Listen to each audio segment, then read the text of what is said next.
rahmatullahi wa barakatuh. On salue tous les jeunes du département de Bakel, du département de Kanel et de Matam qui se réunissent ici aujourd'hui. Lengi Bakel lumnu, Matam lumnu, Kanel lumnu, eta soit faire, soningara en fait. Soningue mbana faire, c'est le sugaire. Au moins tu comprends la langue soningue, ou bien tu connais la langue peul, ou bien tu comprends la langue bambara. Parce que nos départements, nos communes sont des communes qui ont plusieurs dialectes.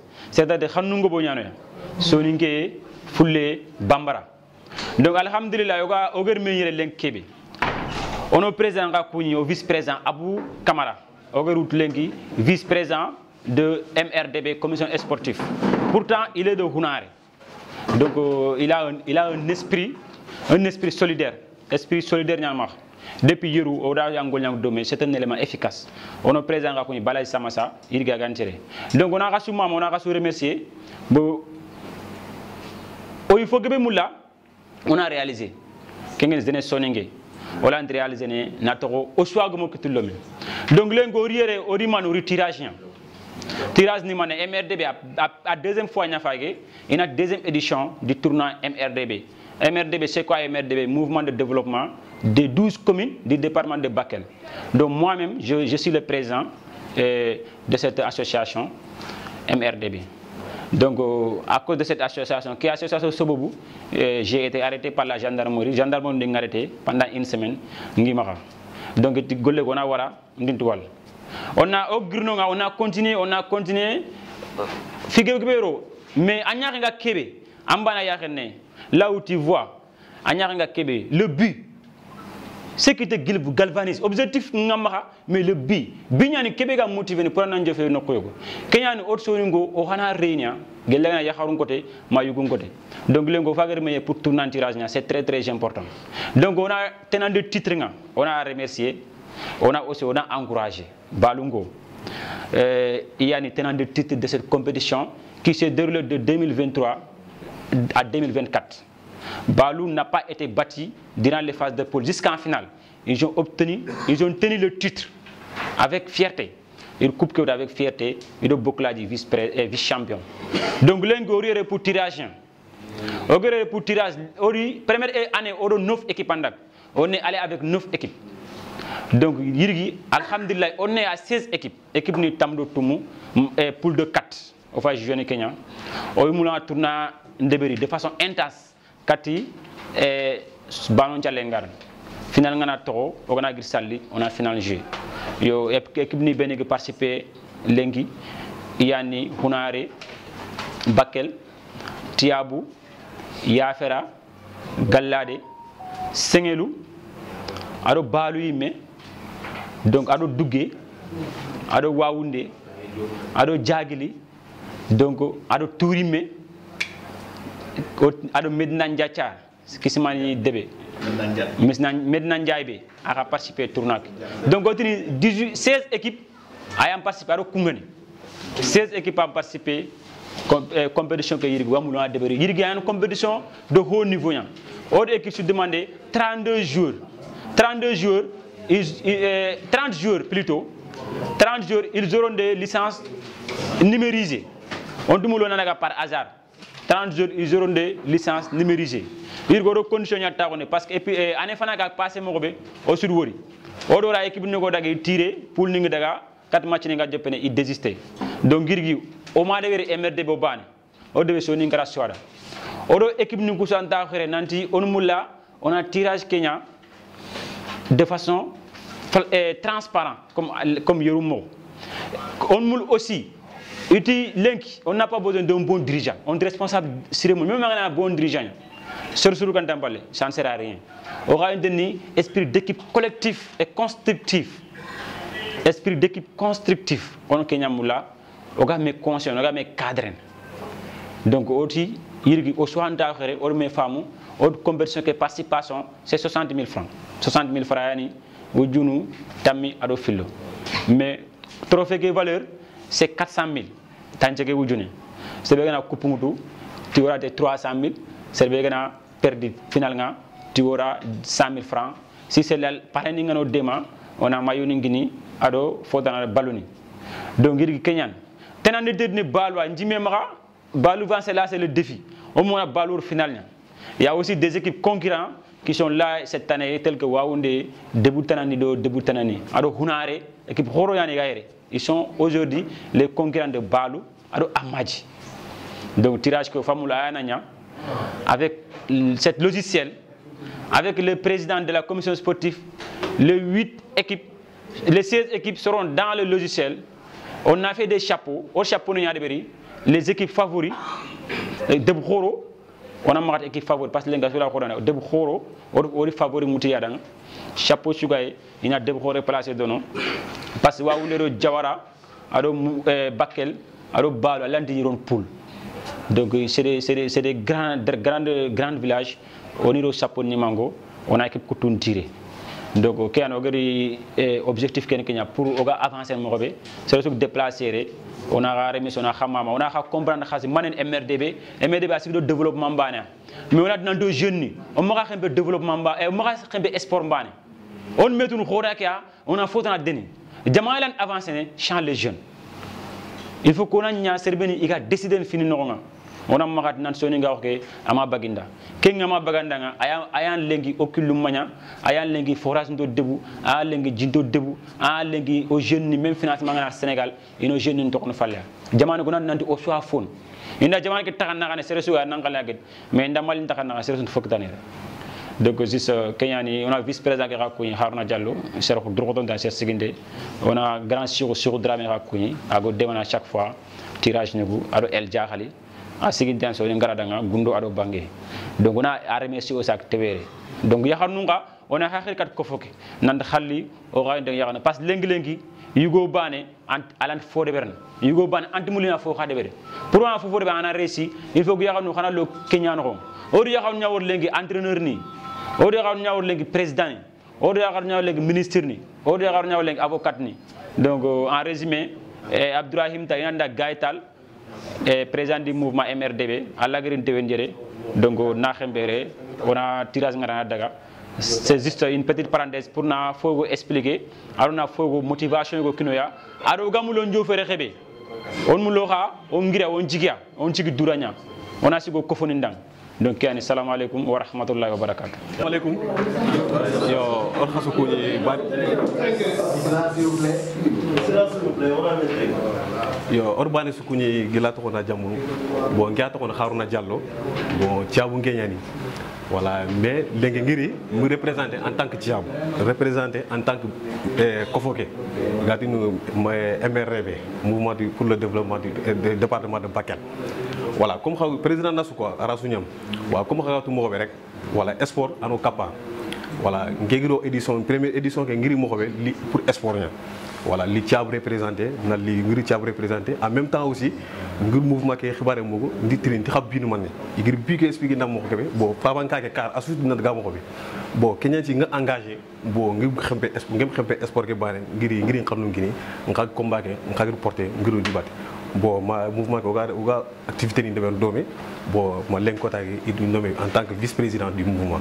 Donc kuni rek comme président ko ko mo rek xona que c'est vrai ano capa voilà unini parce que le cas au président par vice-président et Abou Kamara angara fay en cap dans le département de Bakel mais xona rengen or yoru tournaké ak sigo nak mo kebe ak engagement kebe aro drokoté kebe ak deber danga bon vraiment ak Kenya à place ki ni len kotak bo soni ngara Ousmane Sakho Ousmane Fabé en fait notre département de Bakel département Kanel noxta Goudiri Ousmane Sakho wa Fabé donc ci même suga fanké kebe en fait département de Bakel bané de beaucoup tugu sun département Koutouk donc au but Kenya voilà ma xempé xorake bané donc on a engagé combat ke voilà comme président comme tirage fait des auditions on fera des auditions tournaké voilà yurunga ça s'est bien passé voilà ak passé moko be nga xaral nga raf fodde ba nga anan ko xar yoru xalé donc ci même avec équipe xoro be ngiri wor yiri moko be bon ci même inchallah tournaké voilà inchallah gema nan ko xar yoru xalé donc nga kebe ko rek suna bismillah bo c'est suga na du sentir abaga ko foké no xonya na du sentir tu es à l'aise voilà c'est une fausse réussite voilà c'est suga voilà bienvenue donc ngi te xasuna bon sens pour le déroulement du tournoi voilà ken na ko ñëw c'est bon voilà salam alaykoum voilà on a ta soudanga bienvenue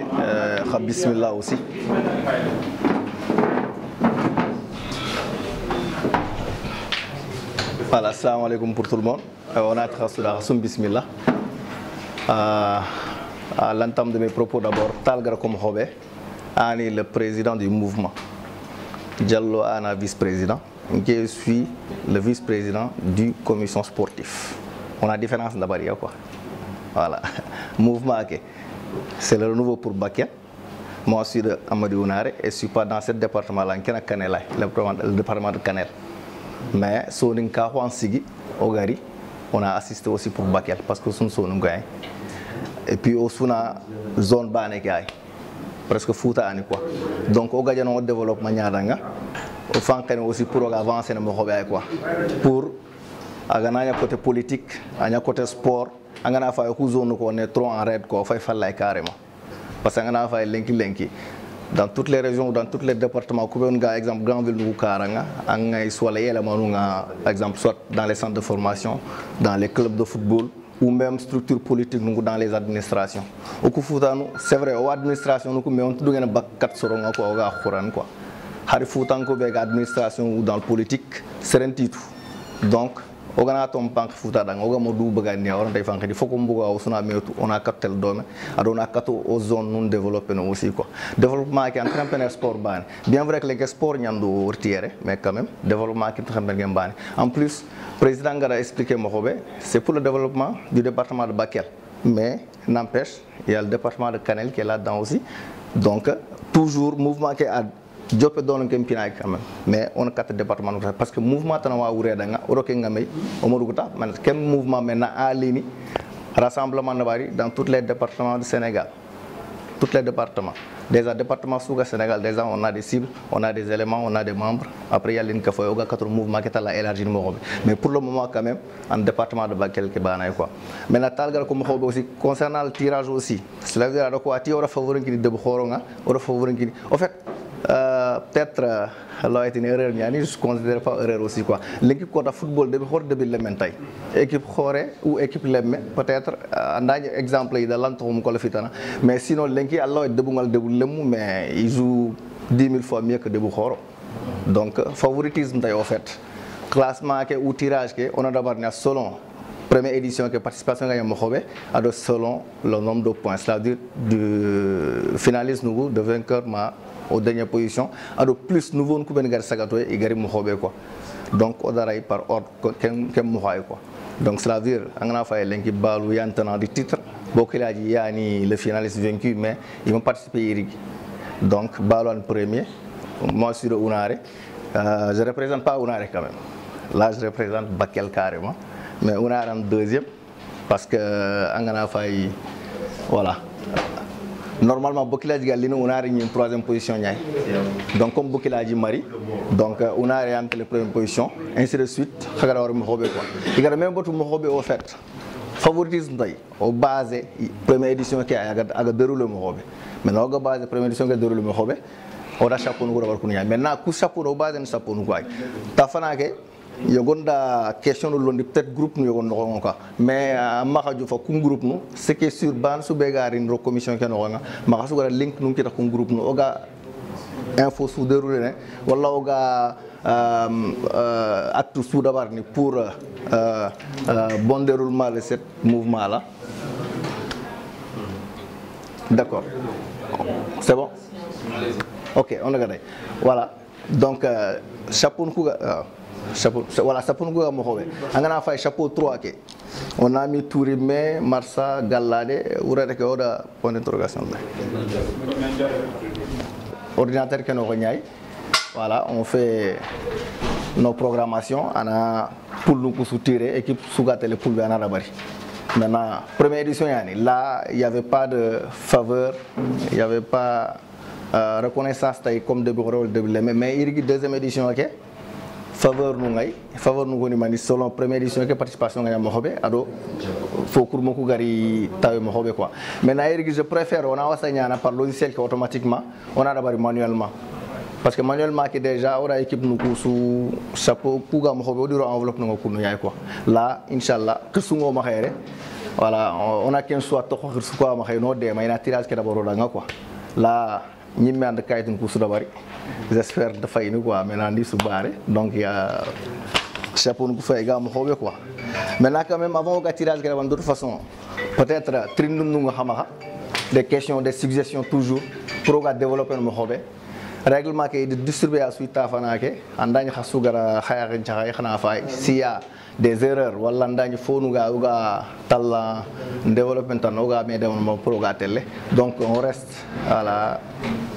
On peut écouter vos questions ou vos suggestions. On a 15 minutes autour. S'il y a des questions de suggestions, on a mis des vite fait avant de procéder à un tirage de microphone. Voilà, on est Alassane Koulibalia. Touri manqué nga ngan touri me représenter ngideke Issa Magassa. Voilà, nde touri me représenter comme yirigi okuyeru ori tawe ku réunion mais alla maña oga participer parce que dañi comme effectivement ñom xare. Yirigano première fois oga participer au tournoi kia. Donc question be finke ma ken licence nuku côté nya. Bon fana ke ndemu tal nga ko ngonantina mulan licence ko ni numériser quoi. C'est pas na forme numérique. Bon, nous est-ce que il y a numériser comme ça, il y a comme joueur sous Ganari, comme 30 joueurs qui licence nous il toque une forme numérique au Ganari, joueur qui est sans voilà qui absenté comme après le tournoi soit sous les salles de cara, joueur ni yone Gamari, na une licence ni mara na joueur ni yone anyan kamoro, nous la na kenkatu, voilà c'est les licences qui a, anyana debuku sarzinya, voilà anyana mouvement qui sarzinya. Voilà, quelle question on m'a posé quoi, on a un peu moins, Inch'Allah. Au cas où il y a une absence en personne, c'est-à-dire ils ont des adjoints. Maintenant, il n'y a pas de place quoi. Mais quand même, 15 sous, il faut qu'on analyse nous d'abord les deux qui vont être dans cette commission-là. Staff nous on n'a pas besoin de savoir. Surtout commission quand même, on a besoin de connaître les deux. Baluga deux nous qui nous dans la commission, Tiaou pareillement, on a pareillement. Voilà. Donc, quand il y a une question qui répond, c'est bon, merci. Amara Touré, ne bala représentant. Voilà, qui a des questions à poser quoi? Hagati fait gouvernement Mokobe, licence gouvernement Mokobe. Mais Harania Kundren, la fraude Gomona quoi. Tu sais pourquoi? Parce que ngana ngena comme par exemple ngana jouer ngana nafrum bana khatray ada a fait ay information ni ngana tinna ko mane khatray lay fraude lay te jouer yor ko rek na photo na ta sare devine anako alors que c'est faux wa à partir de là xako manen xam xaga vérifier nat effectivement xaw gerke be ko tongu yan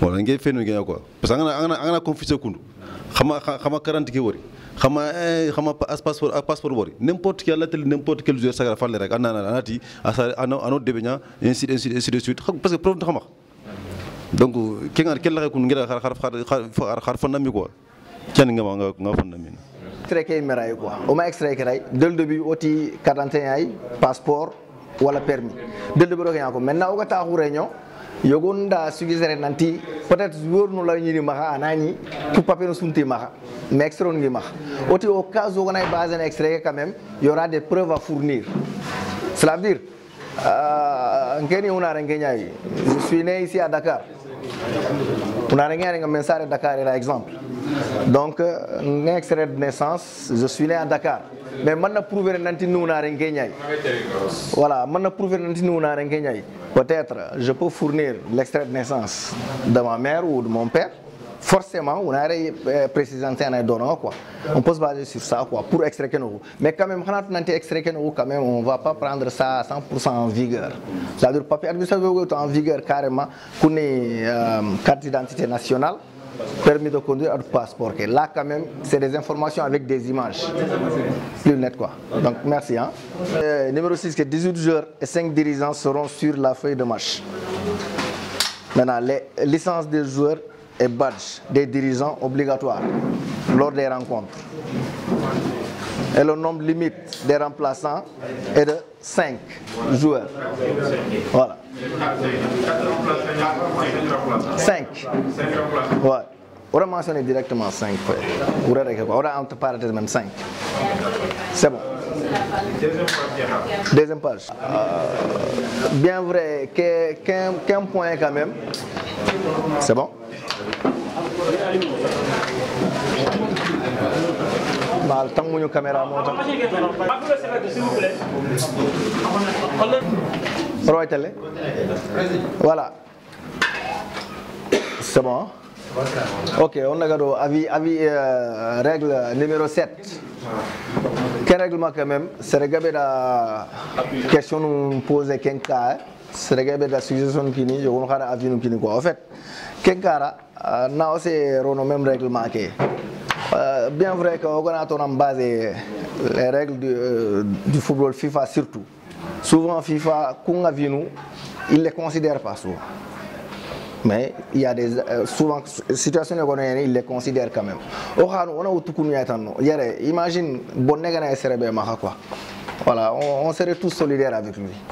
Donc agana gam exemple am machine quota bon nègre quoi. La priorité qui ni bon nègre d'abord quoi. Bien vrai qu'on a mentionné nanti bon nègre match kabane yana quoi.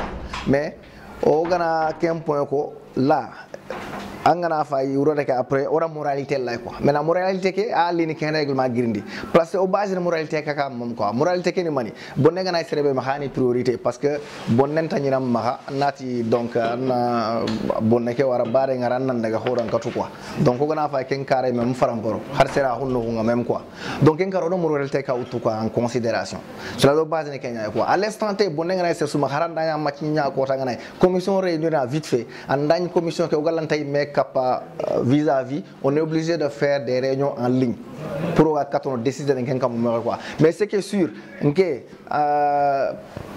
par ma responsabilité en tout cas, moi je ne prendrai pas une responsabilité de dire de jouer ou de sanctionner. Non. D'abord, c'est la solidarité, l'assistance d'abord. On a 4 téléphones, on a 4 filtres dans quoi. Donc, numéro 7, c'est vrai, on a Harakou, mais quand même, on prend en considération morale que nous quoi. Humainement que nous quoi.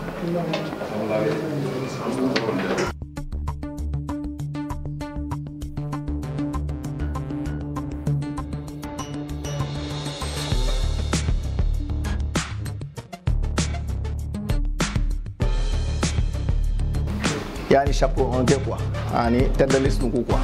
Maintenant les têtes de liste, donc là na faveur d'avoir ni un frère ya Camara yani on a rien ni mais ngem mama giri khadde be ñay tañu wara mama tañu wara donc na faveur ngi maintenant c'est-à-dire que dans équipe B Kenya pour A exactement. Merci. Ainsi de suite. Igami batamko. Bane utu rek anna équipe to wana boy ñan tête de poule. A ñan tête de poule A. Bana uture kana kutukutano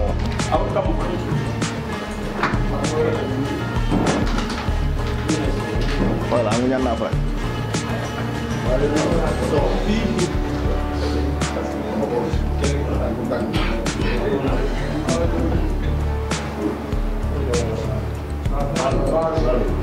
poule A. Ok il a qui est toujours là na foi que c'est là.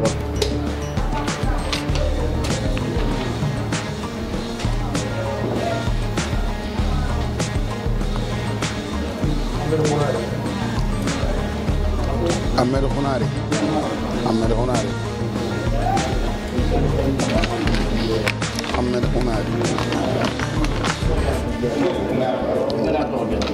On peut gagner à faire parce que nous avons un falle, nous avons un falle. Comment est-ce que j'ai regardé qu'on devait modifier le baffe?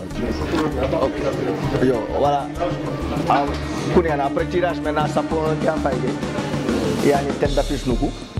Poule A qui Balou, poule B Tiabou, poule C Amadi Unare, poule D Kungeni.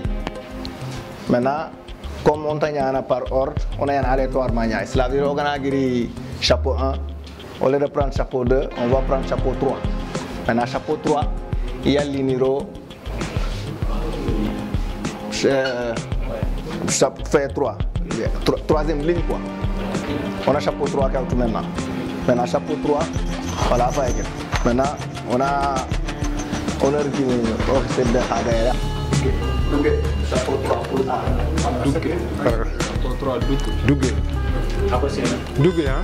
Dougue, yo. Non.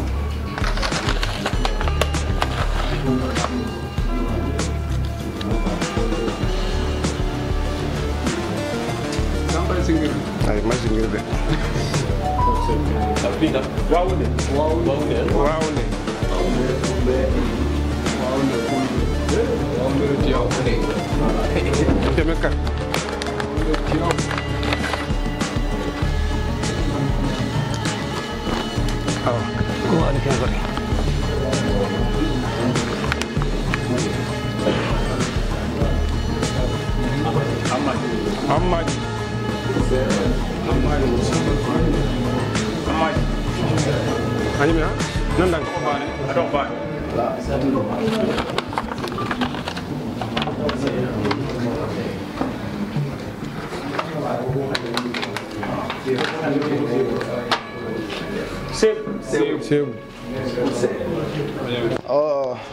C'est bon pour chapeau 2, ok? On a tiré maintenant, on a par ordre décroissant, aléatoirement. Donc, on grille chapeau 1, tête d'affiche, on rit directement chapeau 3. Maintenant, pour chapeau 3, pour A, il y a Balou, Dougué. Maintenant, pour B, il y a Tiabou, Waoundé. Pour C, Unare, Amadji. Pour D, Kungeni, Sebou. Maintenant, on a les 4 au chapeau. Maintenant, on va prendre le chapeau 2. On a tiré. Après, on a la chapeau 4, Inch'Allah. Maintenant, le président, vous avez l'honneur de choisir quelqu'un pour faire le tirage pour chapeau 2. Maintenant, on a pas.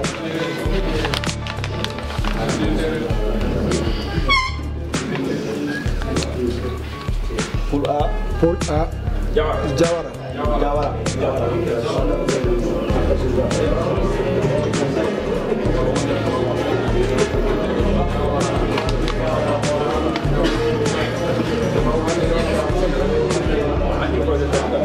Bakel.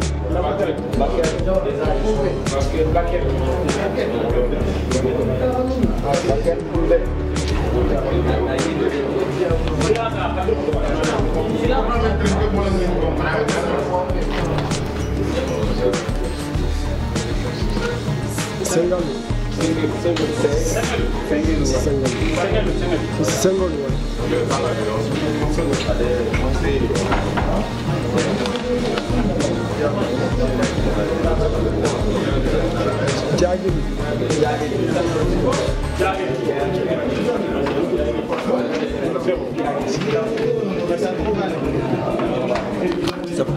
Maintenant, on fait troisième.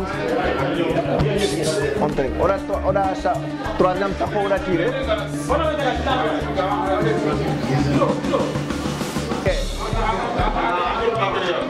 D'accord, voilà.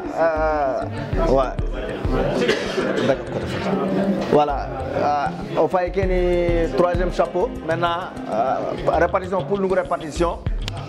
Pour A, il y a Balou, Jawara, Dougué. Pour B, Tiabou, Bakel, Waoundé. Pour C, Unare, Sangalou, Amadji. Pour D, il y a Koumeni, Djagili, Sebou. Maintenant, on a 4 poules 4. Maintenant, pour poule 4, on a chapeau de Koufaï. 4e, on a pointé Nyarek.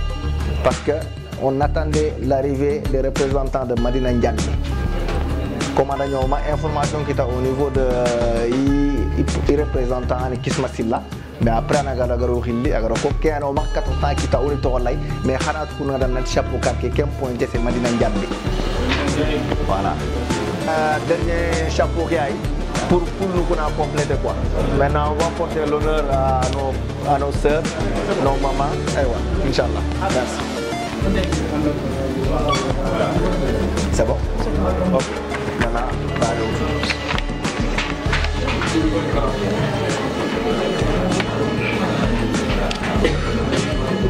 voilà. X lagi mau Madina Ndiaye pour A. Madina Ndiaye. Ini poinnya quoi? Nanti kita poin oleh X. Madina Ndiaye pour A.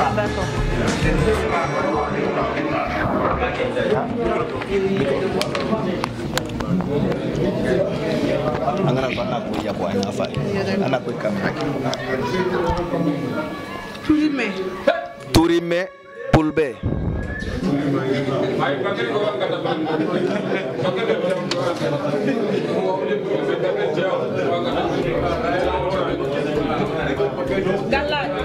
Galladi pour C.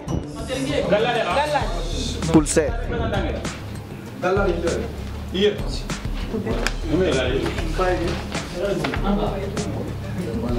Poule D. Marsa. Poule D.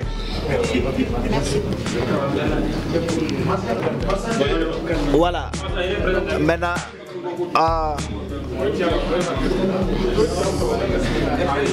ok, voilà. Alhamdulillah Rabbil Alamin, au tirage qui est d'abord. Tirage qui est failli. Maintenant, pour nous, il y a un coup quoi. Donc, Nassimatan.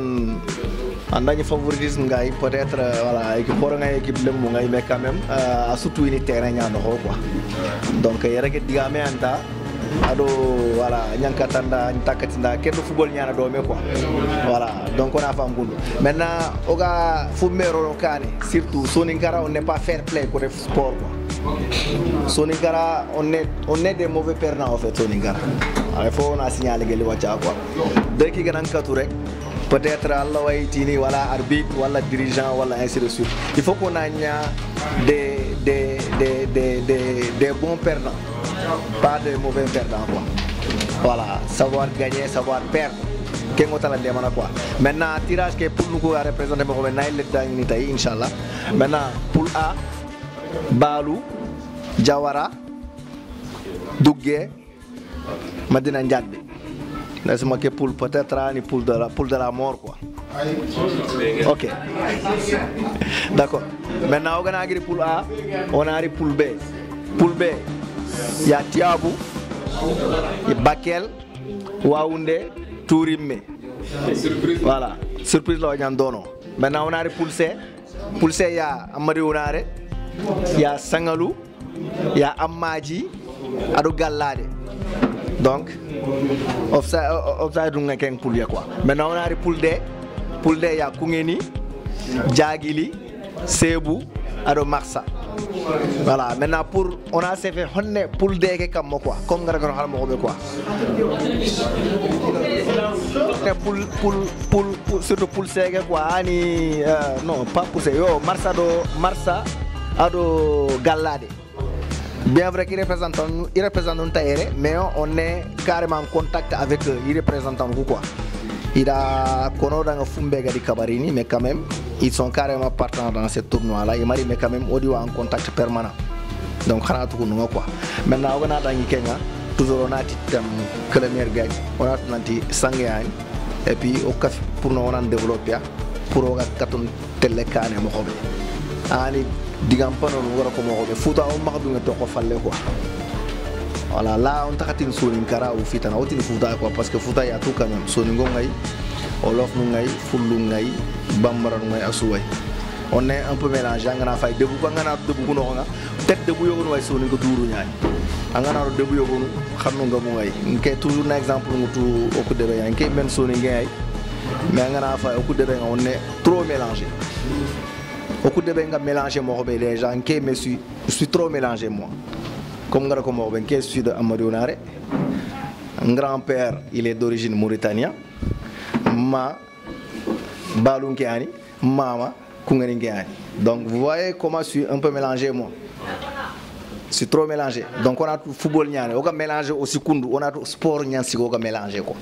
Donc on a mélangé kundu, donc on a esprit banantel, esprit positif esprit positif kenemani. Fair play. On a notre sangue en développement en au son frère Banu Niaï. En plus, on m'a mananti comme titre vice-président Kevin Galenki.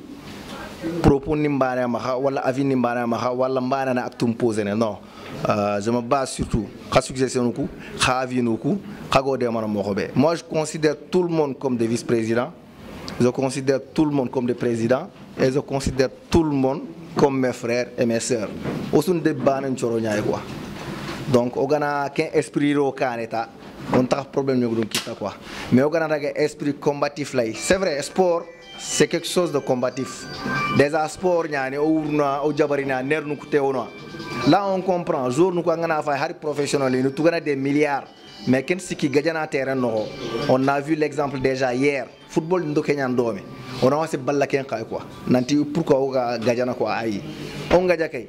on gaja mais on a gaja mo ko yaatu voilà on a aussi débordé quoi surtout parce que football anga tan na gaja ngam bagay rek c'est impossible hada mara me de kanga jabarita ner nu tew rek fo rek kana tew pour nan canaliser vite fait c'est trop difficile mais ñana esprit de dépassement qui ta quoi en tant que membre quoi agni mana esprit de dépassement qui ta quoi OK voilà c'est vrai on m'a qu'une question soulignée ou on m'a qu'un depuis le début ani match nous kuga jouer terrain nous maintenant match nous kuga jouer terrain nous là actuellement on est en pour parler surtout terrain nous là actuellement qu'un côté président ni medaga au niveau de Blaise Diagne au niveau de Kennedy maintenant rendez-vous ngi kemahando responsable U4 terrain ke mais rendez-vous qui nga lundi nya inchallah à partir de 10h atiniri na donona masala maintenant ogana daga lundi ka ngana daga U4 terrain oga masala ogana fay maintenant on a terrain ko comparer ko on a fay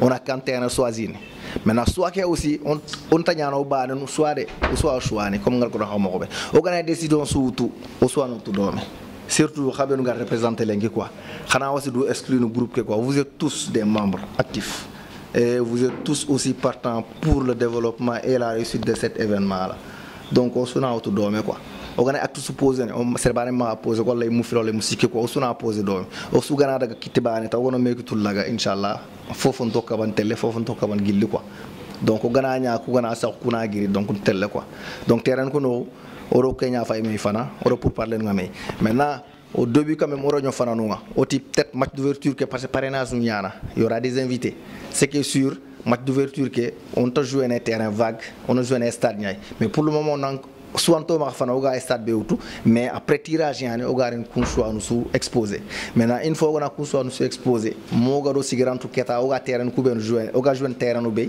ken di man keta on a information dangindi katta su maintenant toujours toujours on a toujours besoin de vos contacts surtout parce que l'anta une réunion on a digamu na daga commission en contactant dinaha donc complication la wanyana quoi voilà surtout ban sou be garrière leng sada nga gilli feuille de présence nga je pense bien lamde dabari ban sou numéro lay ana yogana info surtout soit angama kita individuellement par message ana nga groupe no nga na info ko kita quoi maintenant au cas où comme il y a quelques questions qui peuvent être en commission comment faire pour on commission donc ama jara ngalen kata ke ngade be suga tan na fil lortine garin commission ke donc kumpilun ngana di moment keta info suga kat tournoi ke o ga jouer heure nu bey ko tanu bey inshallah ko information su kita maintenant comme le tirage d'abord que semaine no nga o ga rindo semaine filandi bey o procéder kata terrain nu koy aro horaire nu ko o ga calendrier ke talna élargi ni mo ko be ko inshallah mais ouverture ke aussi au début il y a question posée nanti ouverture que qu'on ouverture d'abord ni quoi est-ce que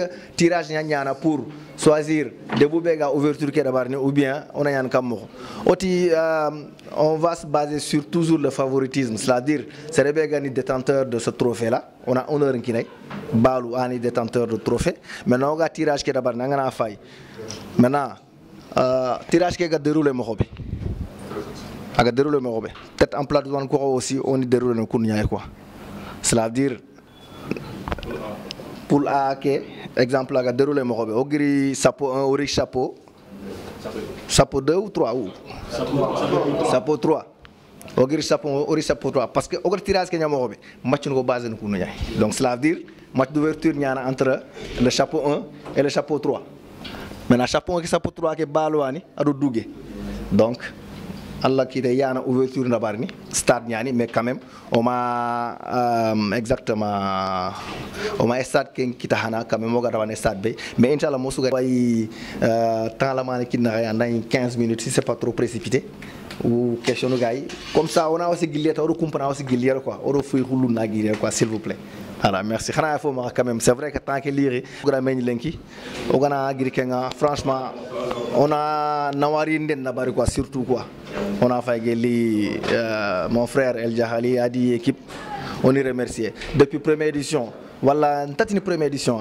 parce que Isa quand même Soninkara événement nga meñini quoi voilà c'est vrai que bon peut-être il y a des nouveaux visages mais yogon way quand même dalla quoi comme Isa l'homme fort Koitanu voilà ndoku dalla meñini événement quoi donc franchement khasuro baraje kiansi go sugara meñi kapeñani on daga dome on daga kane o songiri dome quoi franchement khado baraje merci donc voilà